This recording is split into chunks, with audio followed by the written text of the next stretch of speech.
That was an example of low A, C, E, and high A perfectly in tune with the drones.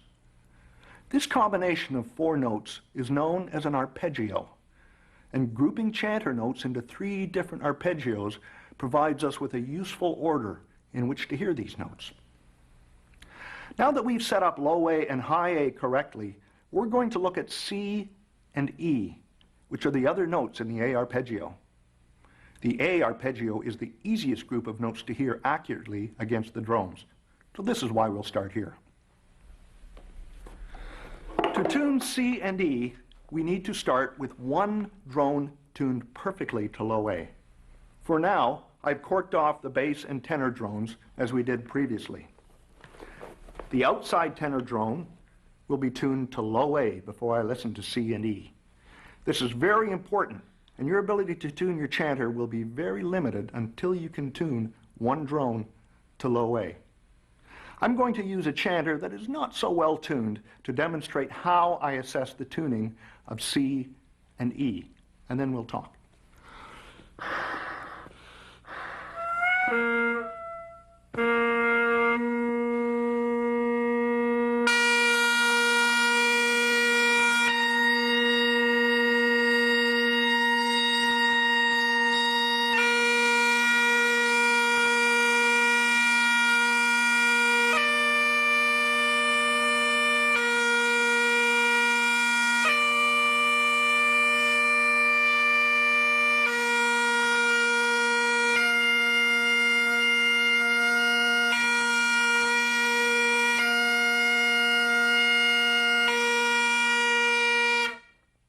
It's hard to hear what just happened there, so let me describe it.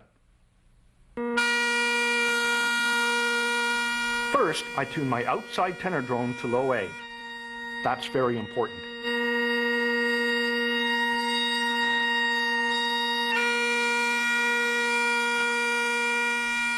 Then I play C. Is the C in tune with the drone? Maybe. I use pressure variants to experiment and see if I can make the C better. I underblow and I overblow and I remember which one, if any, made the C sound better. I try the C in the low A a couple of times. Now I repeat the process with E. I go back to low A and make sure the drone is still in tune with that note. Then I play E and use my pressure variance experiment again, remembering what, if anything, makes the E better. What did I find? I may have found a number of things. I may have found both notes perfectly in tune with the drone. If so, that's great. A, C, and E are all in tune with each other. Chances are, though, that didn't happen. Let's describe some possible scenarios and what you might do about them. Let's say I find that the C was nicely in tune with the drone, but the E gets better when I underblow it or blow it flatter. I'm going to use this diagram to illustrate which of the holes of the chanter are causing the problems and what we can do about them. For a particular note on the chanter, we need to make adjustments to a particular hole, the hole which has the same name as that note. My C was fine. When I eased off or flattened my blowing on E, it came into tune. This means that the E is sharp. What can I do? I could lift the reed in the reed seat. That would flatten everything, but it would flatten the E more than the low A and bring it into tune. That's good. However, that would also flatten my C too, which is perfect now. It would also flatten my high A, which we've already determined to be right. So we really don't want to move the reed. But I have a sharp E. What do we do? This is where we use one of the piper's best friends, a simple piece of tape.